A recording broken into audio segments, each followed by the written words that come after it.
the issues affecting Asia's animals, and the stories of the people working on their behalf. We'll be taking you on a tour of what's been happening lately in the animal protection space around Asia, and also bringing you updates from our huge network of animal protection organizations and our many working groups. Welcome to the Asia for Animals podcast. Welcome to the Asia for Animals podcast series, Asia's Wildlife Rescuers, where we will meet the incredible people creating a future for Asia's remarkable wildlife. My name is Ko Jae-long, and I'm the coordinator of the Asia for Animals Sanctuaries and Rescue Centers Coalition. In today's episode, we talk to Sarah van Herpt about her work at Animals Asia's Bear Sanctuary in helping rescue bears to cope with past traumas. And we'll also discuss the various roles that wildlife sanctuaries play in wildlife advocacy and conservation. Welcome, Sarah. Do you want to go ahead and introduce yourself first? Yeah. So my name is Sarah van Herpt. I am the Veterinary and Behavioural Husbandry Services Director for Animals Asia in Vietnam. I've been in Vietnam for 8 years now and originally a Kiwi. So yeah, nice to meet you and nice to be here today. So what's your role with Animals Asia and what do you do? So Animals Asia has 3 core projects or 3 sort of core goals. We're working towards ending bear bile farming, so that's definitely one that we're the most well known for. We're also working on cat and dog welfare and aiming to end the dog meat trade. And we also try to improve welfare of all captive wildlife. So my main role so far has been with the Ending Bear Bile Farming project, but I have been moving more in the last year to also helping the captive wildlife team. And I understand you have projects in China and in Vietnam, and you are based in Vietnam. Yes, that's right. So we have 3 bear rescue centres, one in Chengdu, and then 2 in Vietnam, one in Tam Dao in northern Vietnam, and one in Bac Ma, which is sort of central near Da Nang in Hue. So today I'll just be talking about our Vietnam projects because that's where I'm based and that's where my knowledge comes from. So in Vietnam, you have Bear Sanctuary. Do you want to give a little bit of definition about what a sanctuary is? What is a wildlife sanctuary? Because the definition of wildlife sanctuary can be a protected area, it can be a forest, it can be an ocean where animals live in, where the hunting is not permitted. But today, the definition of the sanctuary we are using is not that, it's animals in captivity. Yeah, so we at Animals Asia are accredited by the Global Federation of Animal Sanctuaries. Their definition covers any sort of captive facility that provides lifelong care for animals. There's a few things that sanctuaries do. So one of them is sanctuaries don't participate in captive breeding unless there is a sort of conservation ability to release them back into the wild. Sanctuaries don't allow unguided tours. Mm-hmm. So any tours that go around the sanctuary always have a guide and are there's always a really big education component to it. And then, most importantly, our goal is to look after these animals for the rest of their lives, provide them with great welfare, great medical care, and just let them live out their lives in peace. So the difference between a sanctuary with a zoo is that you only provide a guided tour. And the difference between a sanctuary and a rescue center is that the animals in your sanctuary are not going to be released back into the wild. That's right, yes. So zoos allow guide themselves around. Rescue centres or rehabilitation centres, their goal is for any animals that come into their care to be able to be released back out into the wild. In a sanctuary, it takes care of animals lifelong. Okay. So what are the reasons for an animal to go to your sanctuary as opposed to a rescue center or a zoo, for example? So for us at our sanctuaries in Vietnam, We receive bears based on our relationship with the government authorities, such as the Ministry of Agriculture and Rural Development or the Forest Protection Department or the FPD. So either the FPD or the Environmental Police, they find a bear who's being kept illegally, in which case they will confiscate that bear and they can direct where that bear goes, and they might choose us. The other way that we can receive a bear is for it to be voluntarily transferred by its owner. So in Vietnam, it's illegal for people to extract bear bile from bears, but that's one of the prime reasons that they're kept. So if anyone is caught in the act of extracting bile from a bear, their bear is confiscated. If they're caught with a bear without a microchip or an unregistered bear, those bears are also confiscated. But what we see happening more and more these days is people are realizing that the bear bile trade is coming to an end, and so they're choosing to give up their bears to come to sanctuary rather than sort of wait to be told. So that happens as well, and it's not up to us if we get a bear or not. It's our government authorities, our government partners that decide where bears go. So we just are happy to help them whenever we can. Yeah, I think we are seeing in other countries as well, the authority, the government, to choose where the animals go. Do the farmers get to have a preference? Do the farmers choose where the animals, where they want to see the bear go? Yeah, sometimes we have had cases of people, especially recently, where they have had a bear and they love their bears. That's the thing with a lot of the people. They really love these bears, and they're slowly starting to learn that how they've been keeping them and what they've been doing in terms of bile extraction is wrong. But they still want these bears to go somewhere good. So recently, in 2024, we rescued a bear called QQ, and her owner just absolutely loved her, and he came to visit our Tam Dao sanctuary. He walked around with our director and got to see the condition of all the bears, the space they got to enjoy, and all of the things that they had. And, he asked us his questions, his concerns, would we be able to make sure that QQ got enough food, because we have so many bears and things like that. And he was really happy with what he saw. So when he offered to give up his bear, he specified that he would like it to come to our Tam Dao sanctuary so that he can visit her. So especially these voluntary transfers, they don't have to give up the bears. So if the bear owner says, hey, I would like to give her to you, that does hold a lot of weight for where she ends up going. Yeah, that's interesting. So I know your one of your expertise is to help bears transition into your sanctuaries, whether they are confiscated by the government or whether they are surrendered by the farmer themselves. And I know confiscation doesn't always necessarily mean the bears are rescued. If you ask the bear, they are confiscated. They might be kept under another bad condition with the government. So the bear wouldn't say they have been rescued. So how do you help a bear after they are confiscated to adapt to your sanctuary?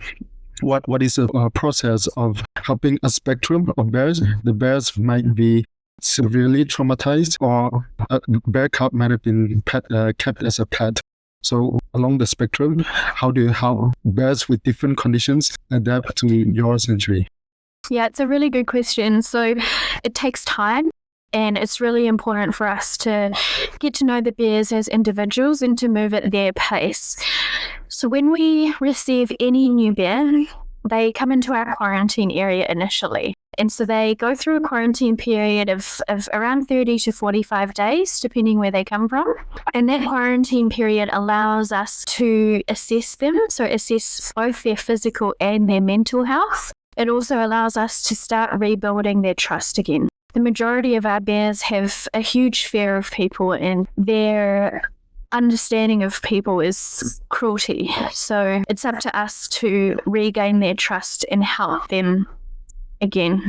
And during that sort of quarantine period time, we try to build rapport with them. We help them settle into sanctuary life. So, for example, with our enrichment program, a lot of these bears are coming from a time of extreme deprivation. They might not have even been fed or had water every day, let alone given something like enrichment. So we introduce things to them in stages.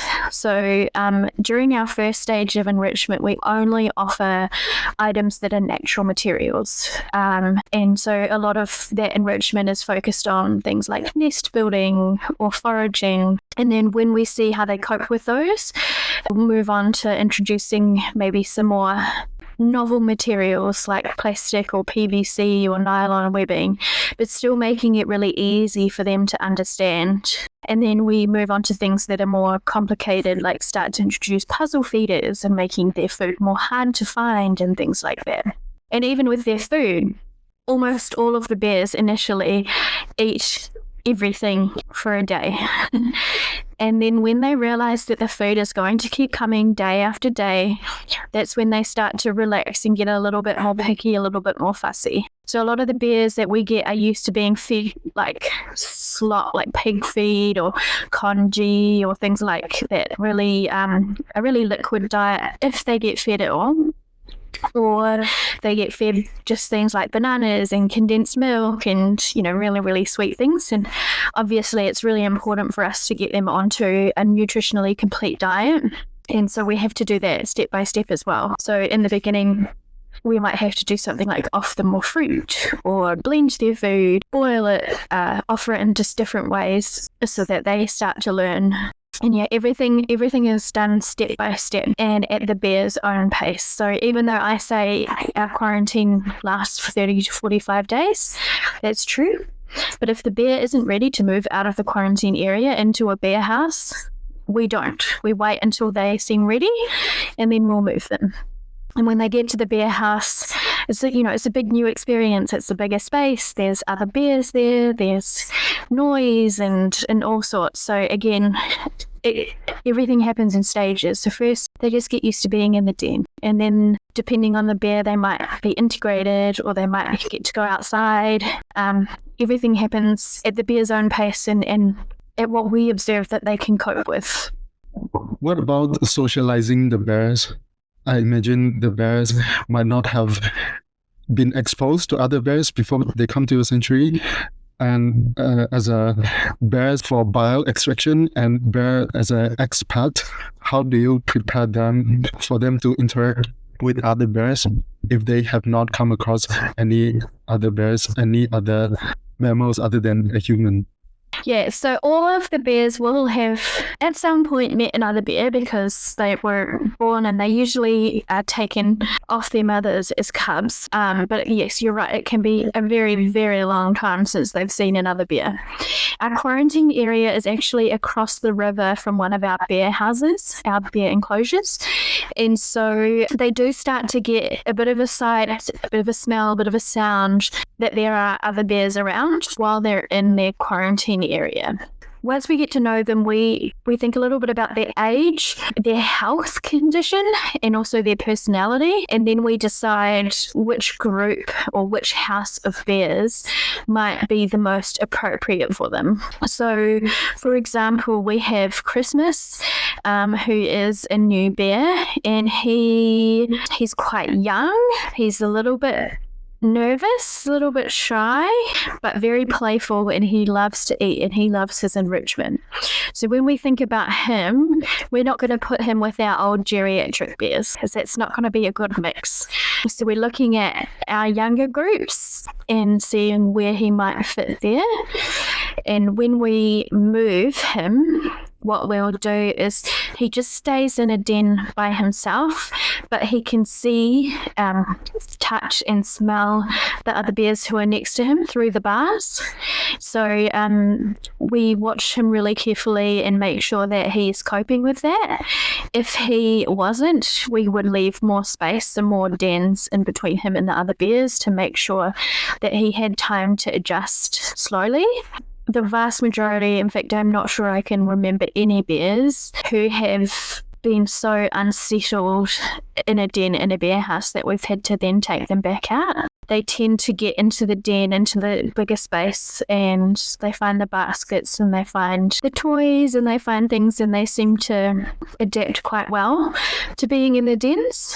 Actually, I think one of the scariest parts of the process for them is when they go outside for the first time.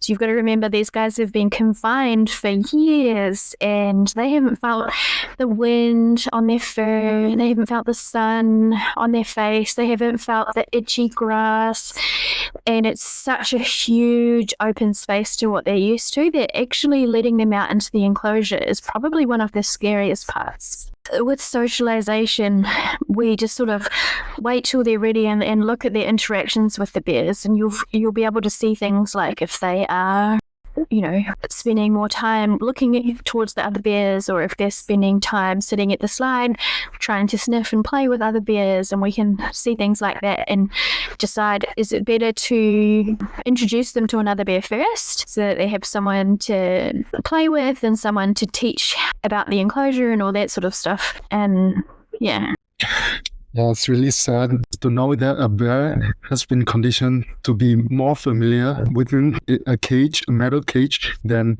grass and wind and sunshine. Yeah.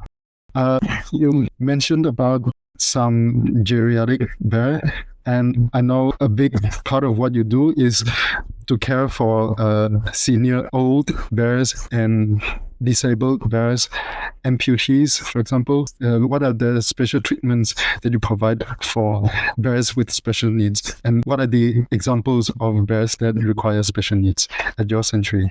Yeah, so bears are considered geriatric when they are over 20 years of age.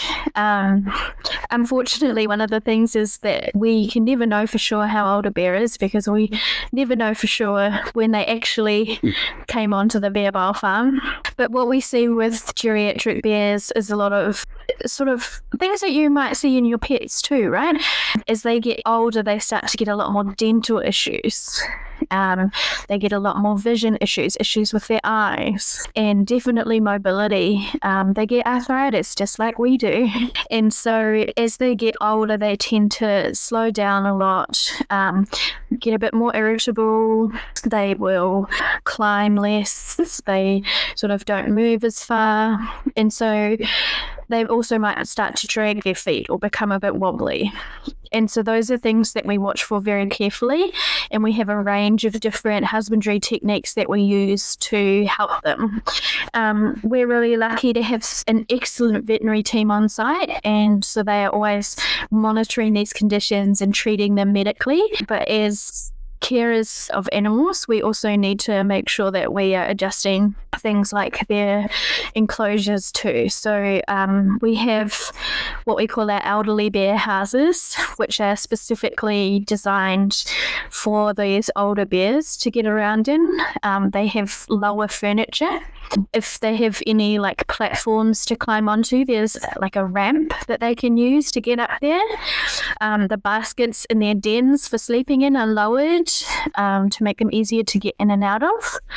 We also have a physiotherapy program. So bears on a certain amount of mobility medications or with certain mobility conditions, they start our physiotherapy program, which aims to get them to build up muscle and support those joints where they're having the issues.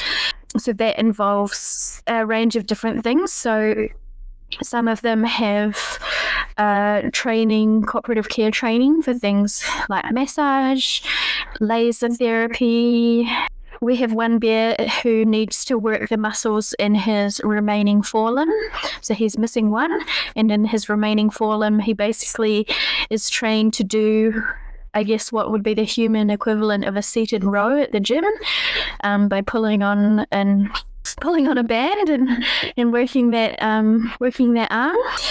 We also all the bears in our physiotherapy program, they get to come into a special den that's set up with their food, and they can walk around foraging for their food whilst performing specific exercises that get them to move in certain ways that help them. We do also do what we call monthly dental checks. So we've got about 80 or 90 bears now who are trained to open their mouth when asked. And so we do that for a range of reasons, one of them being that in general bile bears have horrible teeth anyway, but it's really helpful because it allows us to monitor their dentition really well, so we can see if they have ulcers, if they have broken teeth, if they have any wounds or anything like that. So a lot of our older bears are trained to do that too, so we can check their teeth. We have quite a few amputees, and actually they generally get along really well, but a lot of them are also in our physiotherapy program, and a lot of them also get laser therapy treatment on their stumps. So one of the things that we see a lot with amputees is they can get ulcers or sores on the ends of their stumps if they're using them, and so the laser therapy treatment helps those to heal by bringing blood to the area and just reinforcing healing. Mm-hmm. Thank you. I was wondering what the laser therapy was. And the training the sanctuary animal is the next on my list of questions. Can you walk us through how you train a sanctuary animal and versus how people how keepers at the rescue center train the animals that are to be released? So there are different ways of training animals for release and training animals that are not going to be released. Yeah. So when I was working in New Zealand, I was a veterinary nurse, and we did a lot of rehabilitation for release. So because it was New Zealand, it's mostly birds. And so what I would do for a bird, so any animal that's being released, is I wouldn't have any human-focused training. I would be using the environment setup to get them to do what they need to do. So, for example, for birds, once they'd been in hospital, we needed to get them to fly around more and do more sustained and longer and more difficult flights to rebuild their flight muscles.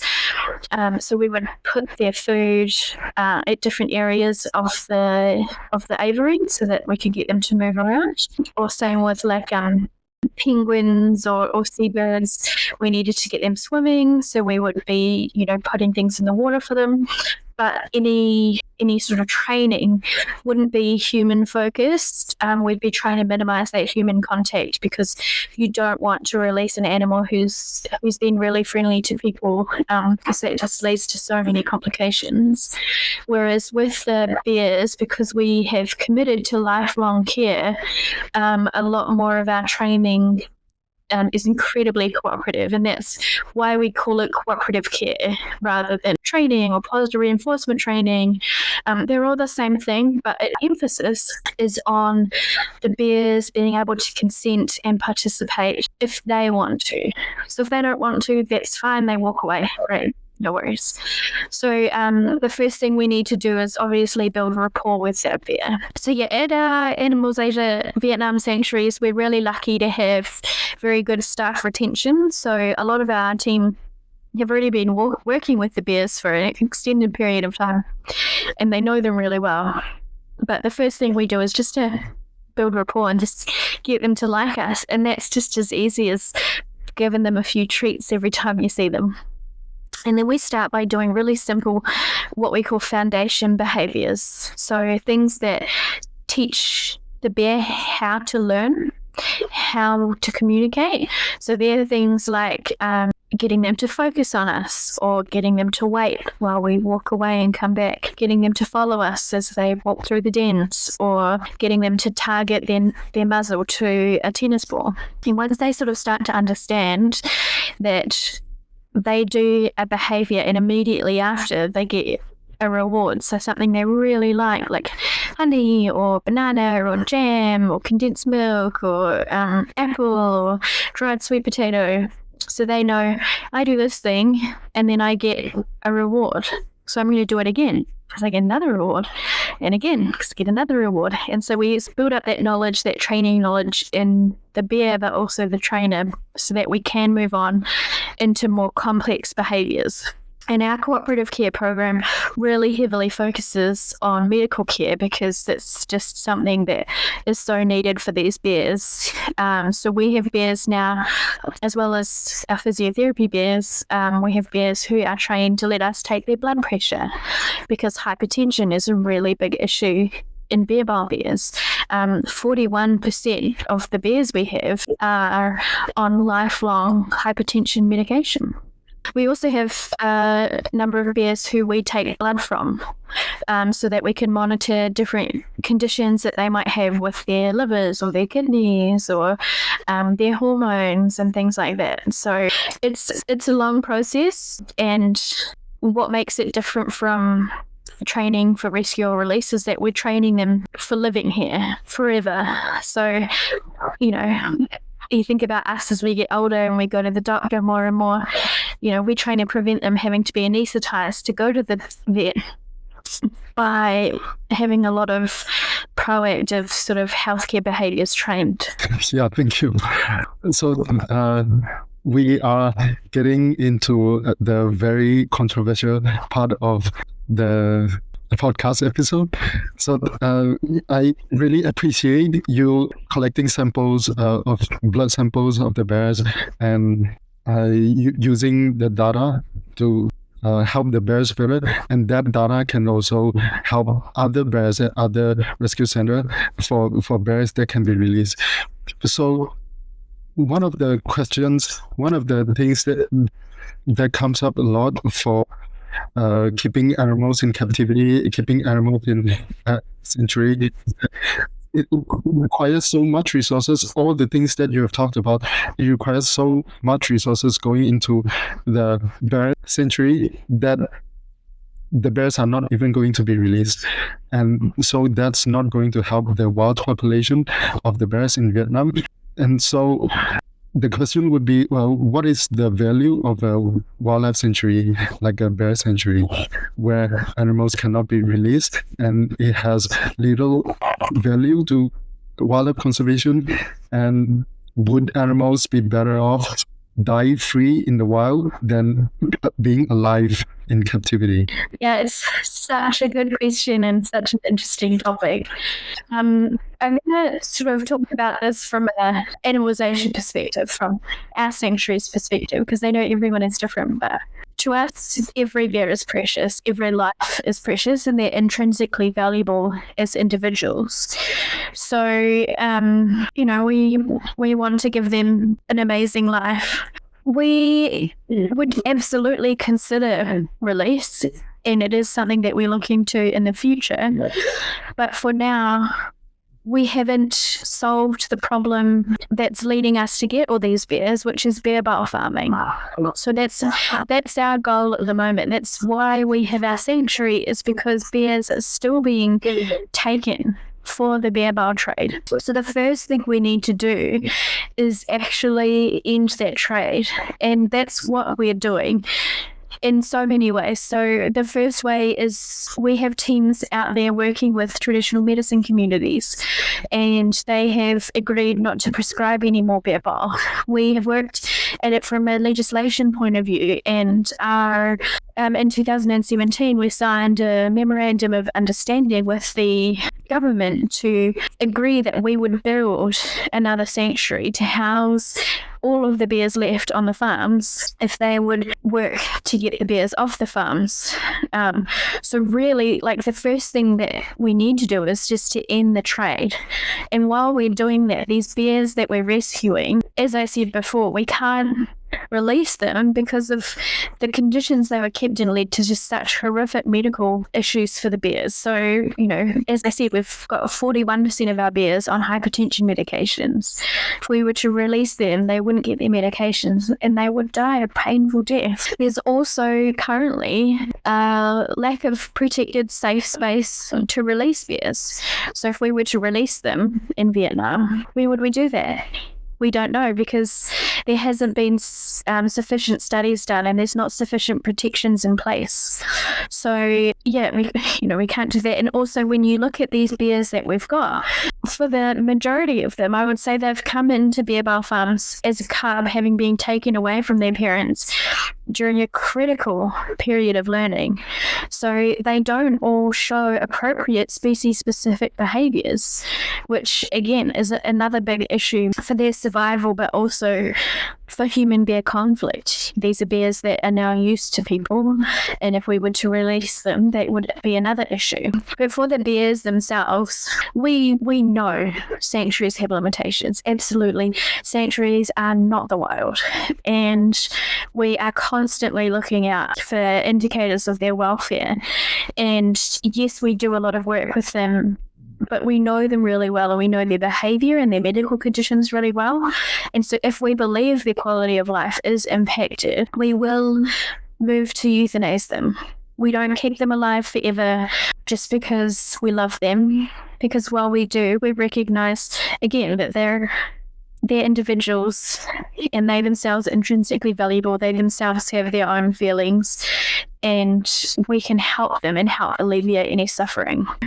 Also, in our sanctuary, our bears are ambassadors for their species. They're ambassadors for the programs we work on, and they're helping to win over hearts and minds. And the number of people who I personally have shown our bears, and they've just seen what they're like, and they had no idea about bear bile farming. They had no idea it was an issue. And, just being able to show people them really helps to awaken their minds to the issues. And then, like I said before, a part of our memorandum of understanding is actually to investigate the possibility of rewilding bears. So our whole, role as a sanctuary, it's not just to look after bears for the rest of their lives. It's to end this trade, which is causing such conservation issues for the bears in the wild. Once we have that trade, there's no reason for people to be taking bears, so then we can look into protecting spaces. So we need to identify things like what other species are in areas. What areas have bears historically been in? What areas can support bears now? Would we have to do to mitigate any chances of human and bear conflict? There's that saying, a fed bear is a dead bear.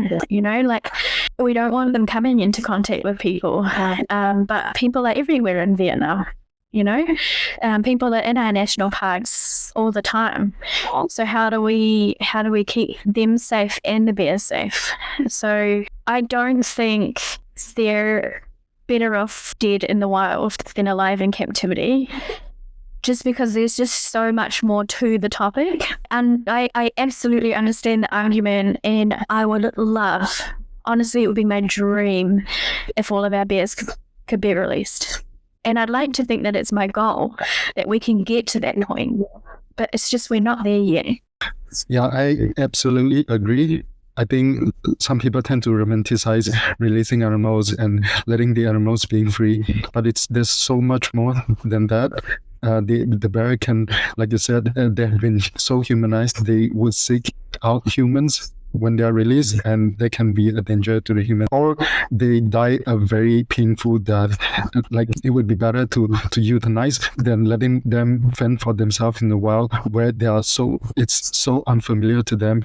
Okay, so would you say another important role of a wildlife sanctuary is so that the authority, when they confiscate wildlife from wildlife trade, there's a place for the animals to go to, so that they are not stuck in between life and death? And without a sanctuary, without a rescue center, the animals will not have a place to go to, and that will disincentivize the government to confiscate animals at all, and that will allow the trade of wild animals to go on. So how can a sanctuary play a role in ending wildlife trade? Would be to help the authority fulfill the enforcement of confiscating animals.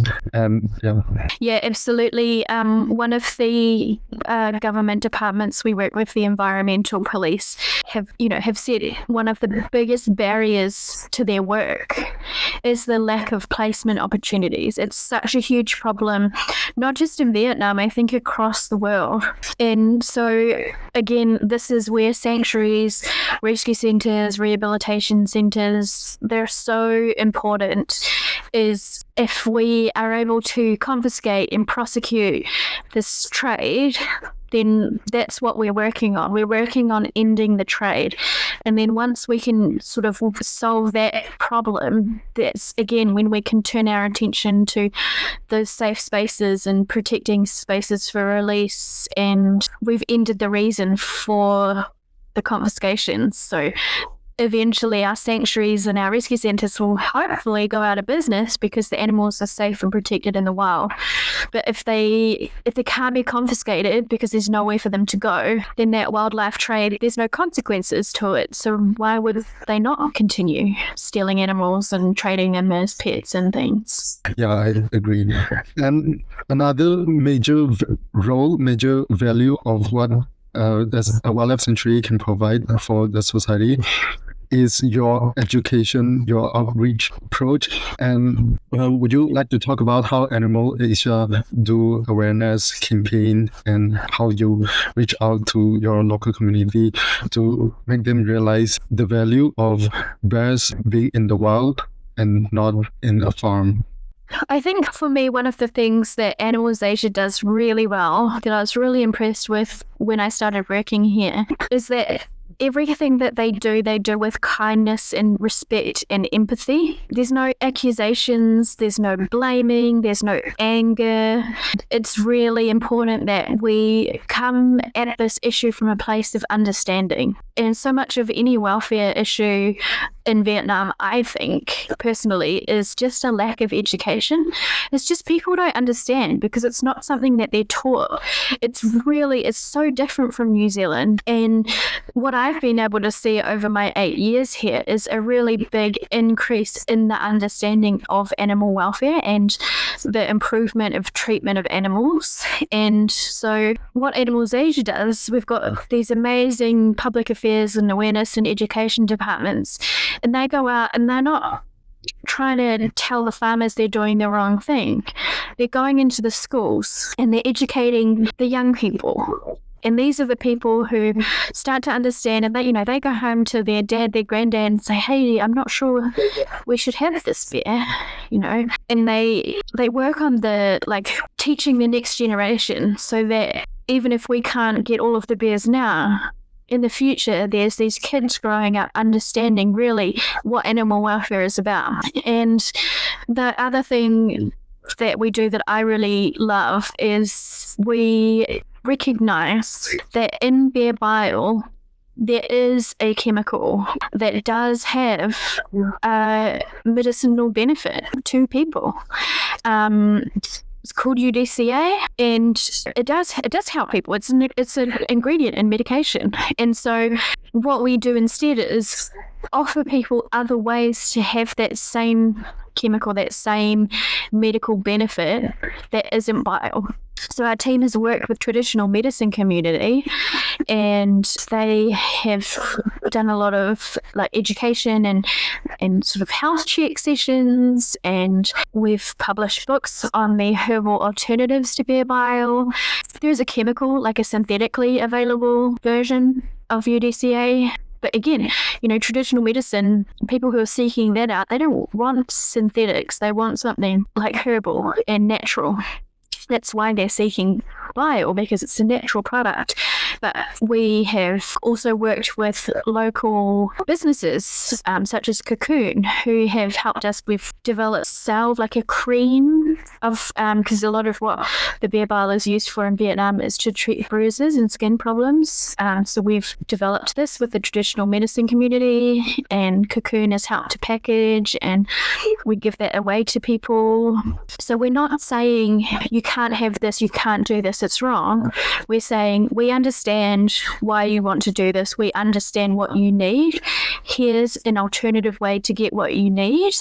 And here's why this is wrong to keep these bears. And here's how we can help you. We can give you this thing, we can give you this alternative, and you can give your bears to us, and we will give them just the best quality of life that we can. So we're not playing the blame game, and I just think that's just so amazing. I just think that's the way to go about things. And this is not, I'm not doing this. I'm helping the bears. I've got so much admiration for our team that do this and change the hearts and minds of people. It's just those three things: respect and empathy and kindness. Yeah, it's so important for people to understand why we shouldn't demonize farmers and people who hunt, who use animals.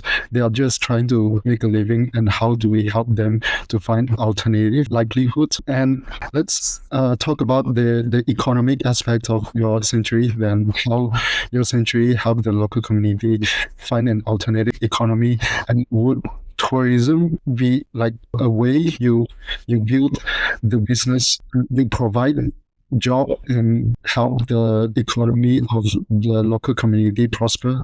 Yeah, absolutely. Like in our Tam Dao sanctuary, we have about, I think, 80 to 90 staff who are all local Vietnamese people. So that's a huge amount of jobs to be able to provide to a community, especially a rural community out where we are.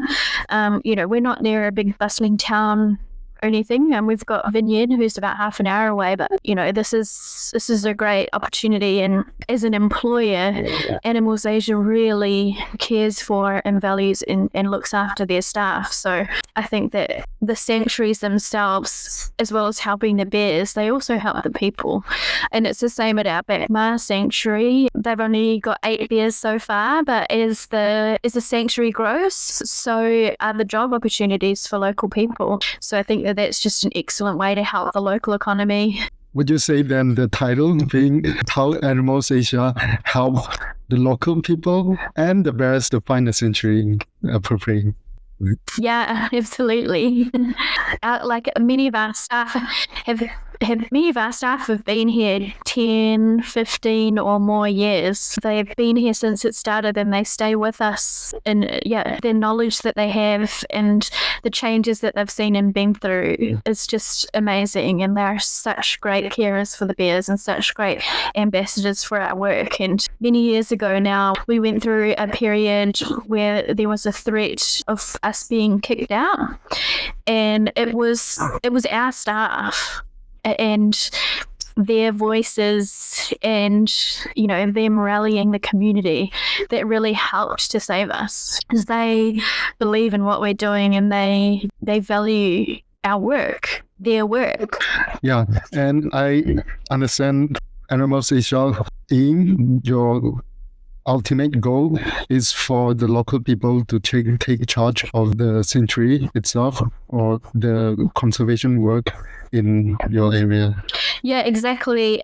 So that's how our new Bac Ma sanctuary is set up. It's completely Vietnamese run and led, and our Tam Dao sanctuary is moving the same way. We only have our vet team now, who are expat staff, and the reason for that is that because we're just still training their replacements. So as soon as their replacements are trained up and ready to go, then all of our expat team, we've taken a huge step back from day-to-day running of things. And we, our goal for our expat staff now is not to be the ones doing it. It's to be the ones cheering them on and providing learning opportunities and development opportunities from the knowledge that we've been lucky enough to gain by being born and raised and educated in Western environments, so that we can continue to help the team really learn and grow. So I've been training myself out of a job, which is, scary, but also really exciting.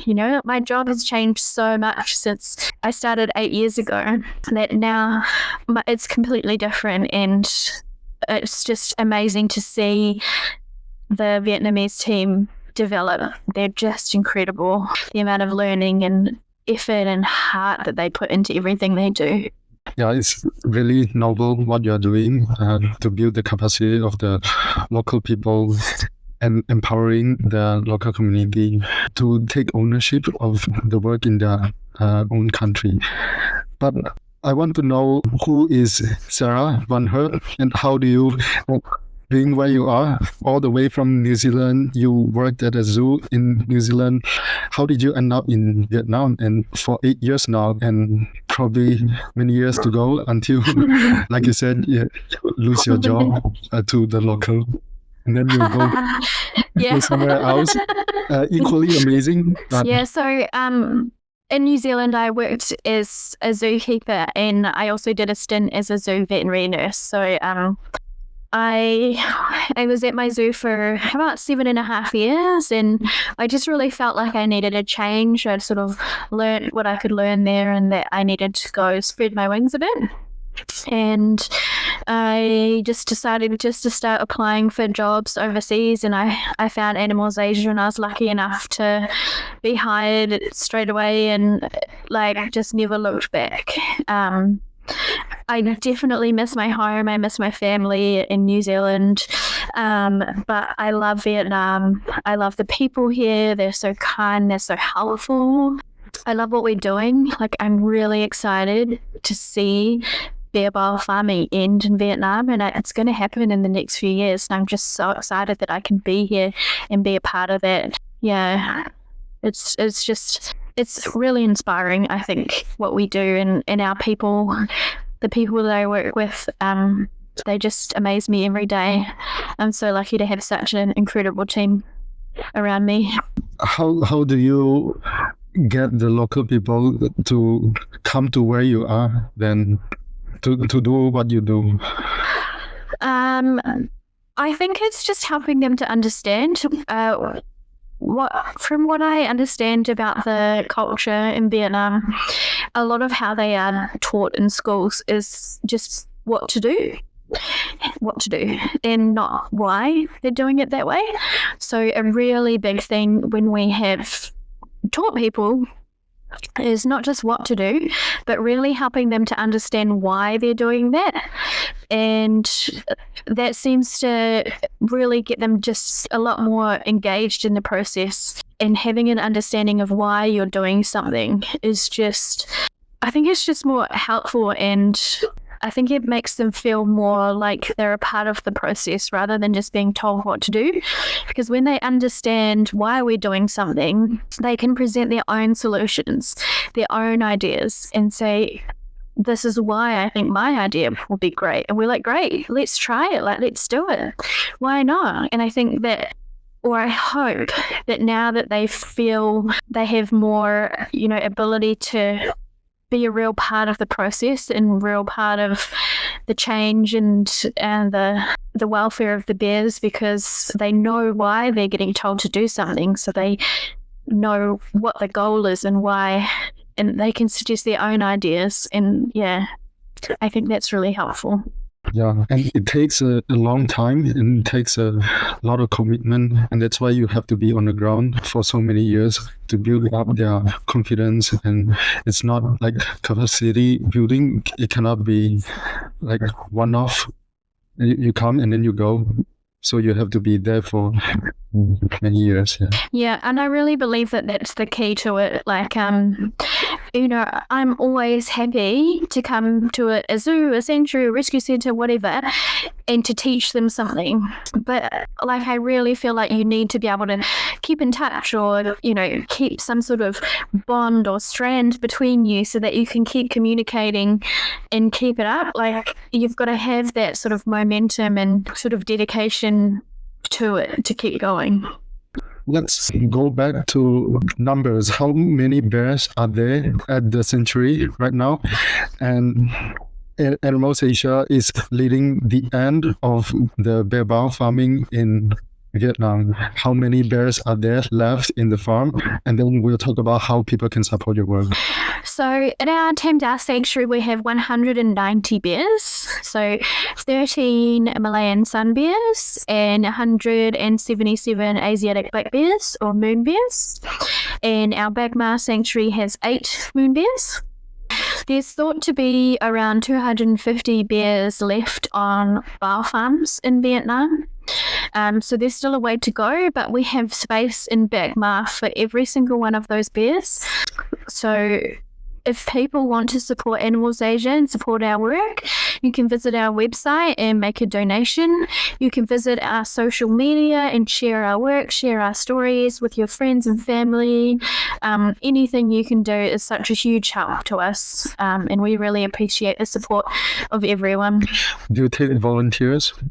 We do not take volunteers at this stage.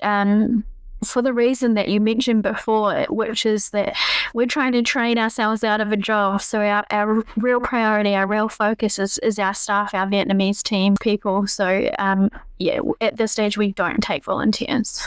And I understand, even though the bears at your sanctuary are humanized, and an integral part of the welfare for the bears is to interact with the keepers, is to interact with people working at the sanctuary. But it does not mean the tourists can go there and interact with the bears, right?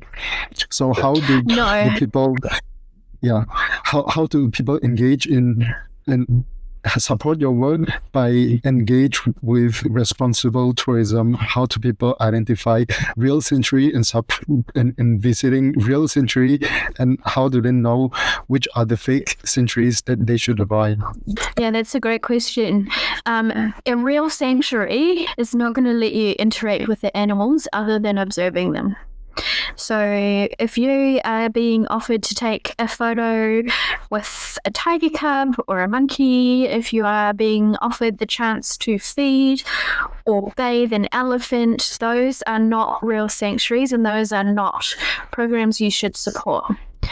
Ethical tourism is about letting the animal be its own self without us interfering. So for us, people can come and watch the bears, but the bears might be outside in their enclosure, or they might be all inside asleep. And if you don't see a bear, then sorry, you don't see a bear. We have a really amazing ethical elephant tourism project with Viet National Park, which I highly recommend to anyone if you're ever in Vietnam.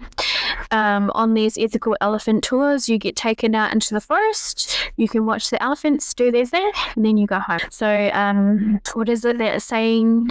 Take only pictures, leave only footprints. That's a good saying to live by. If you're having any sort of selfies, any sort of hands-on contact, any sort of feeding, you're not at an ethical tourism experience. Mm-hmm. And what can people do when they come across bear bile products, for example, or even seeing someone keeping a bear cub in a cage? You can, in Vietnam, report them to your local forestry protection department. If you don't know who that is, you can also call Education for Nature Vietnam, or EMV. They also have a website that you can go to report wildlife issues. So contact your local authorities. Or if you're still not really sure, contact Animals Asia. We'll point you in the right direction, and we will appreciate your help. Should people talk to the vendors or the owner themselves? I would not advise that personally, especially if there's no reason for you to. Our first priority is also to keep you safe. So we don't want you going up and, accusing someone of something and getting in trouble. So any information that you can sort of collect in the environment without getting yourself in trouble and passing that along is incredibly helpful. But your safety is also one of our biggest priorities. Thank you, Sarah. I think Animals Asia is such a big brand already, and a lot of people have already heard about Animals Asia, but thank you for spending the time in this new year to share more inside information with us. Thank you. You're welcome. Thanks for listening. You can find everything you need to know about our work and connect with us at asiaforanimals.com. Tune in for the next episode. Asia for Animals Coalition, a united voice for Asia's animals.